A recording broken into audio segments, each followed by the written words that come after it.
السلام عليكم احبائي واعزائي الغاليين. معانا حضراتكم السماعه ديت فيها مشكله في اليو اس بي.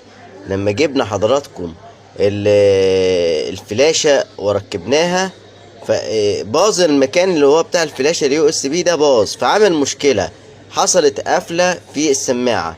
تمام، لما بتركب الكهرباء حضرتك ما بتشتغلش السماعه معانا خالص، يا اما تدي زنه يا اما حاجه، حتى لو في زرار الامان شغال برضك ما فيش اي حاجه خالص. فحضراتكم دلوقتي تتابعونا على القناه، تشتركوا معانا دلوقتي وتخشوا على القناه، هتلاقي الفيديو كامل بصوره بجوده كويسه جدا. هنشرح لكم ازاي نحل المشكله وازاي القفله دي حصلت وايه سبب القفله مع بعضنا ان شاء الله. اي سماعه زي دي هيبقى فيها نفس المشكله في السوكت بتاع اليو اس بي بتاع الفلاشه، هنحل مشكلتها ان شاء الله. بس اشترك دلوقتي وخش على القناه عشان تتابع الفيديو.